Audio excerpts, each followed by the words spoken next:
Managing a hotel was more than just a job for me, it was my entire world. I'm Grace, and this hotel was my sanctuary until he walked in. He was impossible to overlook. A young man in a suit that screamed wealth, his attention fixed on an extravagant phone. When he checked in, his smile was so disarming it could knock you off your feet. "Good evening, I'm Ethan," he said, his voice smooth as silk. "I'm here for a couple of nights. Anything interesting happening around here?" I found myself smiling back, a bit taken aback by his charm. "Well, Ethan, the city's full of surprises. It all depends on what you're looking for," I replied, handing him his key. Our conversation was brief, but there was a spark. Maybe it was his curiosity or the way he genuinely seemed to care when I spoke. He didn't stay long, but when he checked out, he left a note. "Enjoyed our talk. Care to continue it over dinner?" I hesitated, not accustomed to mixing work with my personal life, but something about him intrigued me. We met at a local restaurant, a cozy spot where the lively chatter and clinking glasses created a bubble of warmth and escape from the outside world. "You really have this place dialed in, don't you, Grace?" he said with a smile as we settled in. I laughed, feeling surprisingly comfortable. "Guess you could say I've had some practice."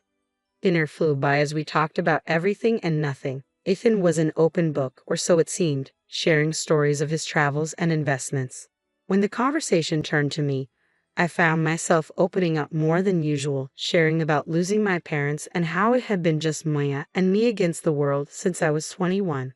"That's a heavy load to carry, Grace. You must be incredibly strong," he said, his eyes reflecting admiration and something else I couldn't quite place. I shrugged off the compliment. "We all play the hand we're dealt, right? Maya has been my priority. Our parents left us a little something, and I've been careful with it, making it grow bit by bit." He nodded, his expression thoughtful. "That's impressive. You've got a good head on your shoulders." As the night wore on, I realized I hadn't laughed this much in a long time.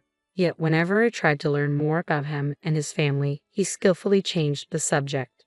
"My folks and I don't see eye to eye.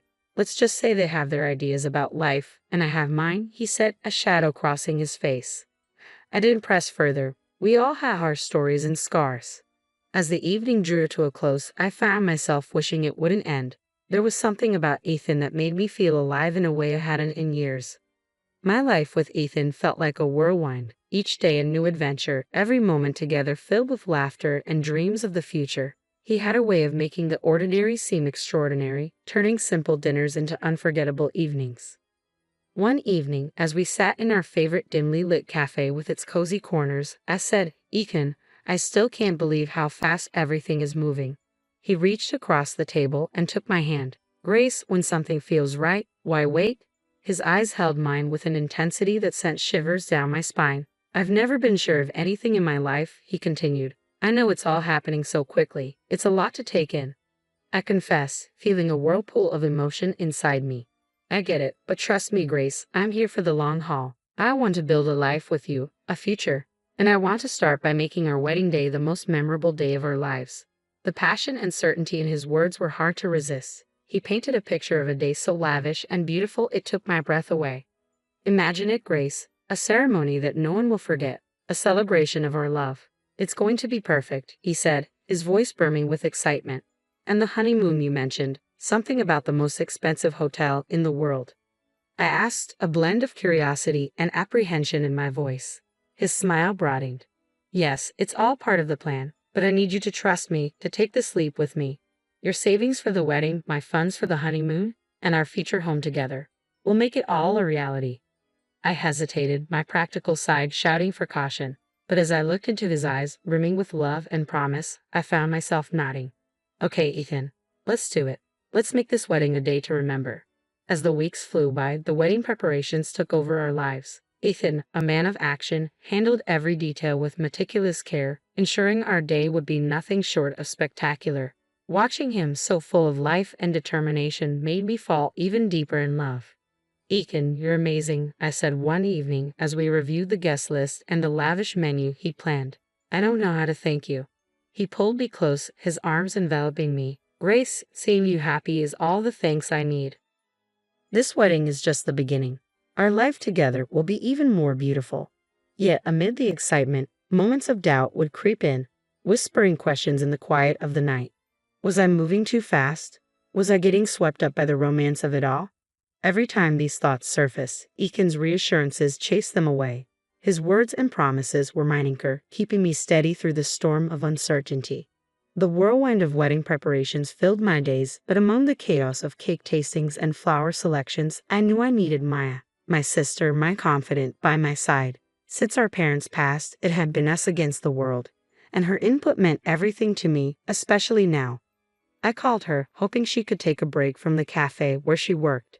Hey Mia, think you can ditch the aprons and coffee smells for some tulle and satin today? I half joked, my voice tinged with hopeful anticipation. Think you can ditch the coffee stains for bridal trains today? Maya's laughter came through the phone, light and familiar. For you, sis, I'd trade coffee stains for bridal trains any day. Give me an hour to wrap things up here, and I'm all yours. The bridal shop was a wonderland of white and ivory dresses, cascading like waterfalls of lace and silk. As I tried on gowns, Maya's presence was a calming force amidst the storm of satin and sequins. That one, Grace, she said, her eyes lighting up as I stepped out of the dressing room in a gown that felt just right. It's like it was made for you. I studied my reflection. The dress hugged every curve and flowed to the floor in a sea of soft fabric. Do you think I look, I don't know, like a real bride? I asked, a smile creeping onto my lips. Maya's grin matched mine, but I noticed a fleeting shadow cross her face, quick and troubling. Before I could ask, she was up, pulling a dress off the rack. Mind if I give this one a whirl? Just for kicks, she said, holding up a stunning gown that shimmered with every movement. I laughed, a mix of surprise and delight. Planning on eloping, or is there a mystery man you've been hiding from me? Maya's laugh, usually carefree, held a note of something I couldn't quite place. Oh, Grace, you know me, always a bridesmaid, never a bride. But a girl can dream, can't she? She quipped, though her gaze darted away, hiding something. The day continued, a blend of laughter and whispers of silk, but Maya's mood seemed to change abruptly. Her usual bubbly demeanor was marred by moments of distraction. Everything okay, Mia? You seem a bit off today, I asked gently, concern threading through my words. She waved off my concern with a dismissive gesture. It's nothing, really, just cafe chaos, you know how it gets, she assured me, but her forced smile didn't quite reach her eyes. As we left the bridal shop, the weight of her unspoken secrets seemed to hang between us, an unspoken tension that neither of us could quite navigate.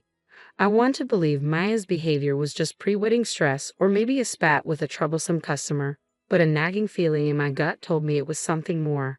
That night, as I lay in bed, the excitement of finding the perfect dress was overshadowed by the puzzle that was Maya's behavior. She had always been an open book to me, yet now there were pages I couldn't read, words hidden just out of sight. With the wedding day approaching, the joy I should have been feeling was tainted by a worry I couldn't shake. Maya and I had faced everything together, but now it felt like a growing gap was forming, filled with secrets and unasked questions. Little did I know, the answers to those questions were about to turn my world upside down. It was a day like any other, or so I thought, until Ethan left his phone buzzing and forgotten on the kitchen counter. As I tidied up the apartment, the constant notifications from his phone became a persistent reminder that something was amiss. The lack of a password was surprising, but nothing compared to the shock that awaited me inside the messages. The exchange between Ethan and Maya was a punch to the gut, each word of betrayal that tore through my heart. They weren't just having an affair. They were planning to push me aside as if I were nothing, as if all the years of sisterhood with Maya meant less than dirt under their shoes. I read and reread Maya's message, which confessed her pregnancy with Ethan's child. The words blurred as tears clouded my vision. Can't believe we pulled this off. She's such a fool, falling for every lie. And now with the baby, we can finally be together, just as we planned. The world around me seemed to spin, a carousel of deceit and treachery. Ethan's reply was no better, declaring his love for Mia and his eagerness to see me humiliated and ousted from my own wedding. She's just a knave cash cow. Can't wait to get rid of her and start our real life together. This wedding will be perfect thanks to her money. I sat there, the phone heavy in my hand, a storm of emotions raging within me. Betrayal, anger, disbelief, all fighting for dominance. But above all, a cold determination began to take root. They thought they could use me, discard me like an old toy. I'd show them the price of underestimating Grace Anderson. When Ethan returned, his carefree demeanor was like a slap in the face. Hey babe, Did I miss any important calls? He asked casually, picking up his phone. I forced a smile, my insides burning with anger. Nope, just the usual stuff. Busy day, I replied, keeping my voice steady despite the turmoil inside. Ethan flashed that charming smile, the one I now knew was nothing but a facade. But nothing's more important than coming back to you, he said, leaning in for a kiss. I had to restrain myself from recoiling. From that moment on, I played the part of the oblivious fiancé to perfection. I smiled, nodded, and went along with the wedding plans, all while secretly plotting my revenge. Behind the scenes, I meticulously planned my retaliation against the two people who had betrayed me in the worst possible way. Each passing day was a test of my will, a balancing act between maintaining the facade I had to uphold and the fury that burned within me. I wouldn't let them see me falter. I'd bide my time, and when the moment was right, they'd discover the true cost of their treachery. Every night as I lay in bed, the image of Ethan and Maya's deceitful faces was etched into my mind. I made a silent vow that they would pay for what they had done, and their twisted game would be their undoing. I was no longer just the jilted fiancé, I was the architect of their downfall. My revenge would be meticulous, calculated, and oh so sweet. The days leading up to the wedding felt surreal. On the surface, everything seemed perfect. The flowers, the guest list, the dress. But beneath the facade of perfection, a storm brewed, a tempest of anger and betrayal that I kept tightly contained. Ethan remained blissfully unaware of the storm he was about to sail into. Grace, everything's coming together so beautifully. This wedding is going to be the talk of the town, he said one evening as we reviewed the final preparations. I nodded, my smile meticulously rehearsed and polished. Yes, it's going to be a day to remember, I replied, infusing my words with a layer of meaning that Ethan couldn't possibly grasp. Facing Mia was harder. The sister I had loved and protected now seemed like a stranger. Each of her words and gestures was a constant reminder of her betrayal. Yet I kept my mask firmly in place, maintaining the facade of a loving sister blissfully unaware of the knife she had plunged into my back. Grace, you're handling everything so well. I don't know how you do it, Maya said one day as we finalized the seating arrangements. I looked at her, the sister I thought I knew, and forced a laugh. Oh, Mia, you know me, always had a knack for organizing chaos, I said, the irony of the statement not lost on me. As the wedding day drew closer, the tension became almost palpable. I walked a tightrope of precision and care, balancing between the role I had to play and the fury that simmered beneath the surface. Ethan's phone was now always guarded, his conversations hushed and hurried. But it didn't matter. I had seen enough and knew enough. The morning of the wedding dawned clear and bright, a perfect day for a beautiful disaster. As I got ready, the reflection in the mirror showed a bride serene and poised. But beneath the veil and makeup was a woman on a mission determined not to be a pawn in someone else's game. Maya's running late, huh? Ethan remarked casually as he adjusted his tie. I met his gaze in the mirror, my eyes betraying nothing. Yes, but she'll be here. Wouldn't miss it for the world, I replied, the double meaning clear in my voice. He nodded, oblivious to the undercurrents. Well, she's always been a bit unpredictable, but today's about us, Grace. Our new beginning. I turned to face him, my smile a flawless mask of composure. Yes, Ethan, a new beginning indeed, I said, my heart steeling itself for what was to come. As I walked down the aisle, the eyes of friends and family on me, I knew the calm before the storm was over. The reckoning was about to begin. The vows awaited, the guests watched with smiles and teary eyes, and the stage was set. It was time for the truth to come crashing down and for the real show to begin. Standing next to Ethan in front of the priest, my heart was a mix of hope and trepidation. The words of the vows hovered in the air, a promise of forever that was about to be shattered in the most brutal way. Then the unimaginable happened. Maya, dressed in a bridal gown that mirrored my own, stormed down the aisle. Her eyes locked onto mine, not with sisterly love but with a cold determination that sent a chill down my spine. Move aside, Grace. I'm the one who deserves to be here. Ethan loves me, and this child. I'm carrying his child, Maya declared, her voice slicing through the stunned silence. The room erupted into whispers and gasps as guests exchanged bewildered looks, their confusion palpable. Rather than displaying any sign of shock or remorse, Ethan broke into a hearty laugh, his true nature slipping through his polished facade. Well said, Mia. Grace, you've been a gracious host, but your role ends here. Why don't you take a seat with the audience? This is Maya's moment now, he announced, his tone dripping with mockery and contempt. The audacity of their betrayal, so public and cruel, sent a jolt through the crowd. But as the gravity of the situation sank in, my response shocked everyone, including myself. I looked at Ethan, then at Mia, and smiled. Of course, why not? I wouldn't want to miss the show. After all, I did pay for it, I said, my voice steady and calm, betraying none of the turmoil roiling inside me. Maya and Ethan exchanged a confused glance, clearly taken aback by my composed response. The guests were equally baffled, their eyes darting between us as they tried to make sense of the surreal scene unfolding before them. As I gracefully took a seat among the guests, my head held high, the whispers grew louder. What's she up to?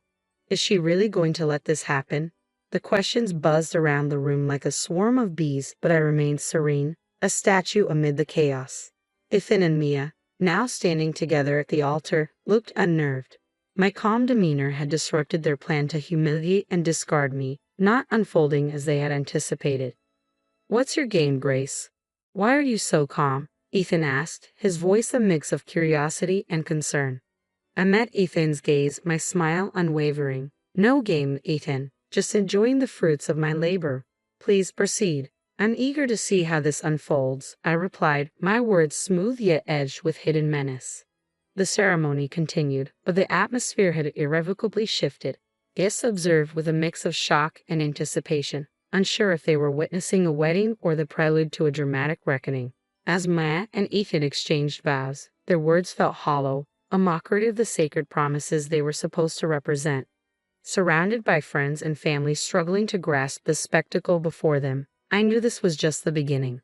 The real show was yet to come, and Maya and Ethan, in their arrogance and deceit, had unwittingly secured front row seats to their own downfall. As the priest asked if anyone objected, the doors burst open. A woman older and wearier than either Ethan or Mia stormed in, her eyes blazing with fury. Stop this wedding right now, she demanded, her voice slicing through the silence like a knife. Ethan's face turned ashen, his eyes widening in shock. Catherine, what are you doing here? He stammered, his facade of the perfect groom slipping away. Catherine, Ethan's legal wife, as I had discovered, marched up to the altar. I'm here to stop you from making a bigger fool of yourself and these people. Grace, you deserve to know the truth, she said, casting a sympathetic look my way. The room buzzed with murmurs, the scandal unfolding before them more riveting than any soap opera. Maya clutched her stomach, her face a mask of shock and fear.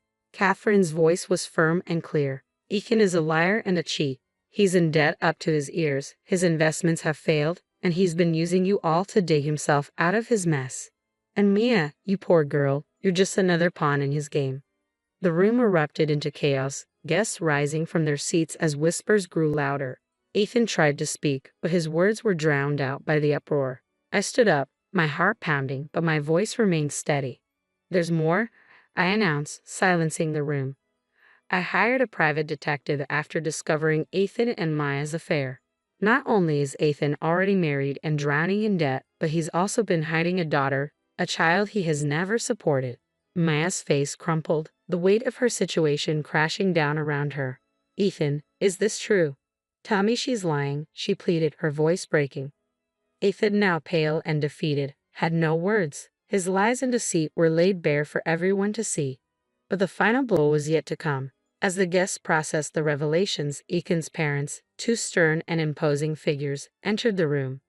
I had reached out to Ethan's parents, revealing everything, and now they were here to confront the son who had disgraced their name. Ethan's father, a man of few words, spoke with a voice heavy with disappointment and anger. Ethan, you are no son of mine. Your actions today and in the past have exposed your true character. You were cut off from our family and our fortune. As the room fell into uneasy silence, I took in the sight of Ethan, Mia, and the shattered dreams they had tried to build on deceit. The pain of betrayal still throbbed in my heart, but amidst the ruins of what was meant to be my happiest day, I knew this was not the end of my story. In the aftermath, I found myself navigating the cold halls of justice, seeking reparation for the damage Ethan had inflicted. The courtroom felt like a different world, where my pain and humiliation were reduced to legal jargon and paperwork. Ethan, you haven't just broken a promise, you shattered trust and exploited generosity. You owe me more than an apology. You owe me compensation for turning my life upside down. and declared firmly, my voice echoing in the quiet courtroom. The judge's gavel sounded like thunder in the tense silence. The court finds in favor of the plaintiff. The defendant is hereby ordered to pay $50,000 in damages for the distress and financial loss caused, he declared, his words a balm to my wounded spirit. As I walked out of the courtroom, the burden of the past months felt lighter. Justice had been served, but the road to healing was just beginning. Ethan's troubles didn't end with me. Catherine, his legal wife, driven by hurt and fury, launched her own legal battle, demanding compensation for his infidelity and neglect of their child. The once suave and competent man was now ensnared in a web of his own making, his lies and deceit finally catching up with him. Mia, my sister, who had once been the person I trusted most, found herself alone and abandoned. Ethan had fled the city, leaving her to face the fallout of their actions. Pregnant and scared, she was a far cry from the carefree and happy girl she once was. Grace, I know I don't have the right to ask for your forgiveness, but I'm lost and I don't know what to do, Maya pleaded one day, her eyes filled with tears. I looked at her, the sister I once would have done anything for. Maya, you were my family, my blood, but what you did isn't something I can just forget or forgive. You chose your path, and now you have to walk it, just as I'm walking mine. The distance between us was more than physical. It was a chasm filled with betrayal and hurt too wide and too deep to ever bridge again. Life moved on, but the scars of those tumultuous months remained. I focused on rebuilding my life, finding peace in the simple things. I had loved and lost, trusted and been betrayed, but through it all, I had survived. As I looked back on everything that had happened, I realized that the most important journey was the one I was taking within myself. A journey of healing, rediscovering my strength, and learning to trust and love again.